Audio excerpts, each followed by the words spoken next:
kalau majikan aware pasal benda ni, sebenarnya it's the good benefit untuk pekerja tu sendiri. Sebab apa? Bila anak yang disusukan dengan susu ibu sihat, ya, susah sakit, parents tentulah tak adalah EL, tak adalah nak ambil cuti anak sakit, apa semua tu, ya, prestasi kerja pun makin bagus. Nantikan semuanya dalam Senang Faham minggu ini.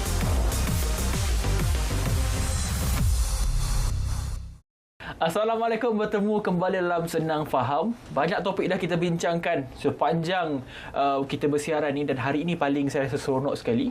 Bukan sebab apa, sebab ni satu ilmu, pengetahuan bukan sahaja kepada ibu yang mengandung, yang ada anak, malah kepada suami yang menjadi satu, orang kata, penyokong ataupun the greatest support untuk isteri-isteri di luar sana. Dan hari ini saya bawakan kepada anda Nordiana Rashid ataupun Kak Di, boleh panggil dia kakak susu, adalah kaunselor laktasi ataupun lactation counselor kita, yang kita bawakan hari ini. Kita nak bercakap berkenaan dengan pentingnya penyusuan ibu. Boleh, Hafiz. Banyak ni nak tanya ni, tapi saya nak mulakan dengan yelah, sekarang zaman moden, ramai yang kata tak apa, kita dah ada option macam susu formula ada, susu ni ada, susu ibu ni apalah sangat. Tapi banyak sangat sekarang ni argumen berkenaan dengan pentingnya susu ibu, dan ada macam-macam kajian yang saya nak tanya kepada Kak Di. So saya nak mulakan, kenapa penting susu ibu ni? Awak rasa penting ke tak penting? Penting sebagai lah. seorang ayah. Sangat penting. Saya pun menyusu ibu waktu saya kecil lah. So tu sebab yelah, saya tahu ia sangat penting dan sangat menyihatkan. Betul. Kalau ikutkan, kalau kita fikir zaman-zaman dulu balik, ya Hafiz, zaman-zaman yang tak ada lagi susu formula. Macam mana manusia boleh hidup sehingga ke saat itu tanpa susu formula? Jadi susu ibu itulah yang menghidupkan mereka-mereka ni. Jadi pentingnya tak penting, dia menghidupkan manusia-manusia ni sampailah ke saat ini. Tapi bila kemasukan susu formula, barulah start slowly. Perasan tak macam-macam penyakit dah ada sekarang? Baby kejap sakit, kejap ni, kejap tu, ya. Macam-macam. Sebab apa? Sebab dah tak ada immune system. Kalau dekat dalam susu ibu, dia ada satu antibody yang paling tinggi, ya, immune system yang DHA, IgG, ya. DHA orang boleh duplicate dah, tapi tak sehebat susu ibu. IgG, IgP ini adalah askar-askar yang di mana kita panggil as antibody dan immune system yang lawan penyakit-penyakit untuk baby tu. Tak boleh diduplicate sampai ke saat ni, Hafiz. Tak ada satu pun syarikat-syarikat susu formula yang boleh duplicate benda-benda ni dekat dalam susu formula. Belum lagi setakat ni. Tapi kenapa perlu ada susu formula?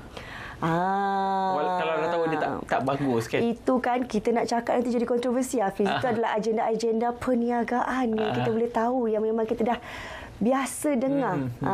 Tapi kita tak boleh nak cakap. Tak baik kan? Because ada yang memerlukan, walau macam mana pun keadaan tu. Bukan memerlukan. Sebenarnya penyusuan susu ibu ni dia melibatkan ilmu. Kalau kita tahu betul-betul kebaikan susu ibu tu untuk anak itu sendiri, dari segi hukumnya, ya, dari segi hukum, ya. Kalau kita yang Muslim ni pun kalau ikutkan wajib disusukan sehingga 2 tahun. Kalau Hindu 3 tahun. Tak tahu kan, terkejut kan. Mana kita tu, ya betul. Lama betul. Ya, memang lama betul. Kenapa? Satu yang kita pegang sekarang ni adalah susu formula is a man-made. Susu ibu, dia yang buat. So tak ada lagi setakat ni yang boleh diduplikatkan. Susu formula yang ada sekarang dekat pasaran adalah diformulasikan, yang dikatakan untuk membantu ibu-ibu, untuk baby-baby yang memerlukan. Sedangkan susu ibu tu dah memang sedia ada, anytime, anywhere. Tapi yang tak ada tu ilmu penyusuan yang betul sebenarnya. Tu yang ramai rasa tak ada susu. Itu root cause lah. Susu. So itu hanyalah pandangan sendiri-sendiri je. Aku tak ada susu, Betul. Sebenarnya dunia penyusuan dekat Malaysia ni masih belum betul-betul orang kata strong. Kalau kita tengok kat luar negara tu, lactation counselor dia, breastfeeding center dia macam klinik. Malah insurans dia pun cover tau. Kalau you datang kat kita kan, macam kat dia ada breastfeeding center kan, insurans cover macam panel. Tapi kat Malaysia belum buat lagi. Jadi kat sana dah meluas sangat-sangat dia punya ilmu penyusuan. Tapi masih lagi lah kita kena bersaing dengan susu formula, di mana mereka lebih kaya untuk buat promosi-promosi besaran-besaran, ya, dekat media sosial media. Dalam kapasiti Kak Di sendiri, ada tak macam peratusan tertentu kadar ibu-ibu dekat Malaysia ni yang menyusu masih rendah ke ataupun terpulang je macam tadi? Sekarang makin rendah. Makin rendah? Makin rendah, bukan makin naik. Memang makin menurun. Sebab apa? Kekuasaan susu formula punya iklan sangat powerful. Lebih powerful berbanding kita punya iklan-iklan penyusuan yang tak ada. Pernah awak tengok iklan dekat social media ke ataupun dekat TV ke pasal berilah anak you minum susu ibu. Ada tak? Ke sebab ibu-ibu nak shortcut? Marah ibu-ibu yang menonton jadi. Bukanlah. Sebenarnya diorang bukan nak shortcut. Kak Di percaya semua ibu dia nakkan susu yang terbaik. Dia cuba untuk bagi susu ibu dekat anak diorang. Tapi diorang tak ada knowledge yang mencukupi sebenarnya. Ya, pendedahan ya tentang kebaikan susu ibu, macam mana nak menyusu anak dengan betul, pegang anak, semua tu semua ada skill. Which is dekat Malaysia kita belum lagi betul-betul war-warkan dengan secara wow macam iklan susu formula. Penerangan tu kurang lagi. Ya, kurang awareness lagi. Sebab tu kita bawa Kak Di dekat Senang Faham. Hopefully diorang senang faham. Betul. Sebelum cakap pasal ilmu yang kita nak jawab soal hari ini adalah satu lagi, saya ada baca kajian yang kata anak A susu ibu, anak B susu formula. Katakan anak B itu dikatakan kurang cerdik daripada anak yang menyusu ibu.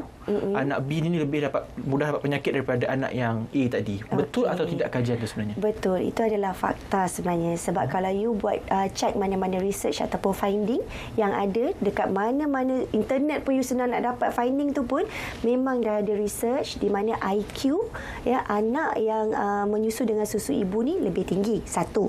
Ya, antibody juga lebih tinggi berbanding dengan anak-anak yang tidak menyusu dengan susu ibu. Immune system juga lebih tinggi berbanding dengan anak yang minum susu formula. Tapi bukanlah bermakna kita bagi anak kita susu ibu, anak kita ni kebal. Nanti takut pula ibu-ibu rasa, aku dah susukan anak aku dengan susu ibu, tapi kenapa masih lagi sakit? Itu kena juga tengok faktor-faktor lain. Ya, persekitaran, ayah dia smoking ke tidak, ya. Benda-benda tu pun kena tengok. Cadar tak tukar berbulan-bulan, bertahun-tahun, cadar yang sama langsir tak bercuci, ya. Ataupun rumah pengasuh yang memang ada bela binatang banyak-banyak yang tak bersih, ya, suami pengasuh perokok juga ke, yang itu pun kena tahu. Tapi bila anak yang disusukan dengan susu ibu sakit, dia cepat baik. Itu dia punya kelebihan kat situ yang orang tak nampak kecantikan susu ibu. No wonder saya cepat sihat. Okey, bila cakap pasal ilmu tadi, katakan Kak Di ada center untuk ajar orang menyusu dan sebagainya. Ya, betul. Pada ketika mana yang perlu belajar? Adakah dah mengandung baru datang ataupun sebelum tu lagi? Okey, sebenarnya dalam hidup ni pun apa yang kita lakukan dalam mencari ilmu, tak terlalu orang kata sesuatu ilmu yang dicari tu never too late.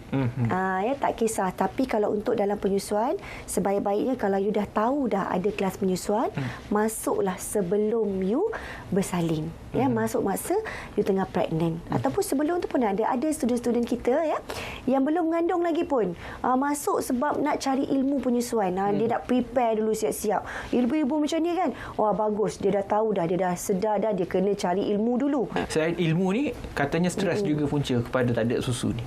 Seram soalan. Stres ya. Tapi sekarang memang ya dalam dunia serba mencabar ni, wanita semua bekerja. Ya, betul, ramai yang berkejaya. Okay, sebenarnya salah satu punca susu drop tu adalah daripada stres jugalah, selain daripada kurangnya ilmu penyusuan ya. Kalau mak stres, mak sedih, mak penat ya, emosi tak stabil, semua tu memang dia akan ganggu hormon. Sebab dalam penyusuan ni dia ada 2 hormon.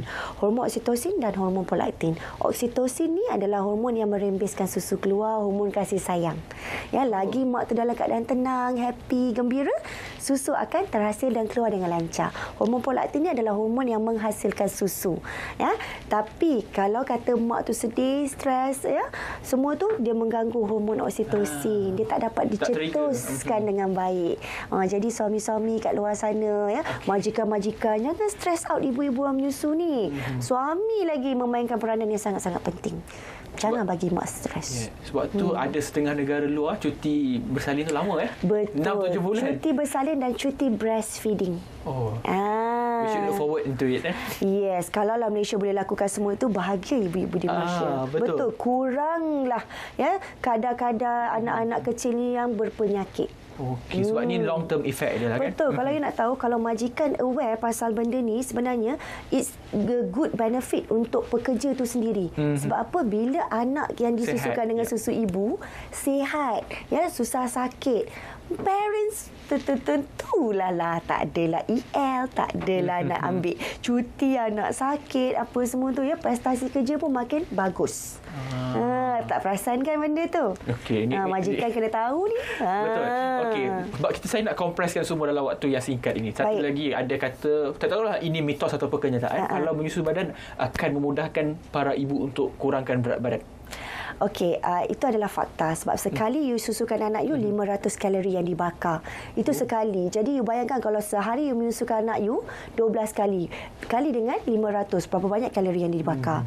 Tetapi, tanpa boleh buat apa-apa, menyusu je. Menyusu je. Tapi itulah ibu-ibu menyusu sekarang ni, diorang akan menyalahkan sebenarnya. Kata susu ibu dapat kurangkan berat badan. Masalahnya, lepas you dah bakar lemak tu, ya, dah bakar kalori tu semua, you top up dengan brownies lah, you top up dengan ni lah, you top up dengan tu. Macam mana nak kurusnya? Dia macam tak berhenti kan? Ya, betul. Jadi kalau you nak diet, ya, memang susu ibu itu adalah fakta. Ya, dia boleh bakar kalori dan boleh menurunkan berat badan ibu dengan efektif. Tetapi you kena ada diet yang seimbang juga. Buatlah diet suku-suku separuh, paling bersih sekali. Lebihkan sayur-sayuran, malah anak tu, susu yang keluar tu, lebih orang kata powerful. There you go. Soalan seterusnya, kalau kita makan tu akan mempengaruhi susu lah. Ya, apa yang you makan memang mempengaruhi susu. Dia mempengaruhi rasa juga sama. Ya, betul. Contoh you makan durian, susu you rasa durian. Really? Betul. You makan strawberry, susu you rasa strawberry. You makan petai, tetap rasa petai. Tetapi you makanlah apa pun makanan yang kelakarnya, yang orang tak tahu, bila you makan makanan yang pahit-pahit ni, tapi susu you tetap rasa lebih manis, lebih lemak berkrim. Lagi pahit, lagi sedap susu tu. Baby tetap takkan rasa pahit. Bau tu ada. Bau petai. That's why baby yang disusukan dengan susu ibu, dia kurang risiko untuk jadi picky eater ataupun memilih makan. Cerewet buat pemakanan. Make sense lah. Sebab daripada dia baby, daripada dia lahir, kita dah susukan dia dengan dia pelbagai rasa. Jadi kalau susu formula, dia cuma ada satu rasa. That's why kalau you perasan Hafiz, nanti anak dah besar kan, dia akan choose makanan. Dia nak lebih suka makanan yang ada dia rasa manis-manis je. Kalau baby yang susu ibu ni, you bagi sayur ke, you bagi apa pun, dia balun, makan je senang hati. Macam, sumbat apa pun makan sebab dia dah rasa daripada dia lahir. So kalau kata masa menyusu tu dia makan salmon semua tu, akan dapat khasiat daripada salmon? Dapat. Omega 3 sangat tinggi dalam salmon. Ya, sangat-sangat bagus. Susu pun berkualiti. Tapi it doesn't mean kalau you tidak berkemampuan untuk dapat makanan yang bagus-bagus, ya, macam baby dekat Somalia, mereka masih boleh meneruskan kehidupan. Anak tu masih lagi boleh membesar walaupun dia orang tak dapat makan. Cuma dia malnutrition. But yet anak tu masih boleh diteruskan hidupnya, ya, walaupun dengan susu ibu je tanpa makan. Dalam keadaan terdesak macam tu kan? Ya, betul. Okey, tapi saya tak naklah kata penonton kita mungkin ada yang bagi susu formula rasa tertekan bila dengar Kak Di explain dia rasa macam akulah ibu yang gagal, ibu yang malang semua. Macam ni kita nak bagi tahu supaya never too late, tidak terlambat untuk belajar benda ni. Sebab itulah kita kata macam ni, Kak Di pun anak yang pertama Kak Di gagal, anak yang kedua pun Kak Di gagal, anak yang ketiga anak yang ketiga baru kita betul-betul nak nekat. Sebab dalam penyusuan susu ibu ni you kena ada satu nekat yang kuat. Kalau you macam dindong-dindong kan, memang you susah nak berjaya. That's why bila you dah gagal sekali, tak bermakna you akan gagal selamanya. Kita masih ada peluang untuk kita tebus untuk anak yang seterusnya. It's never too late. Jadi jangan rasa walaupun you tak bagi anak you dengan susu ibu, mungkin belum direzekikan lagi ilmu penyusuan itu. Jadi insya-Allah akan datang, you cuba cakap dengan diri sendiri yang you nak ubah, you nak bagi anak you dengan susu ibu. Insya-Allah walaupun apa pun susu yang kita bagi pada anak kita, kita tetap ibu yang baik pada anak kita. Okey, satu perkongsian yang menarik. Jadi saya harap semua faham dan saya pun semakin fahamlah dengan perkara-perkara ini kerana yelah, Kak Di kata suami perlu tolong dan juga memberi satu orang kata sokongan yang padu kepada para isteri di sana. Terima kasih Kak Di, kakak susu kita. Kita jumpa lagi, sebab banyak lagi saya nak tanya kepada Kak Di ini, namun masa sentiasa mencemburui kita. Jadi kepada anda, semoga anda faham. Make it short, make it sweet. Jumpa lagi minggu depan. Bye-bye.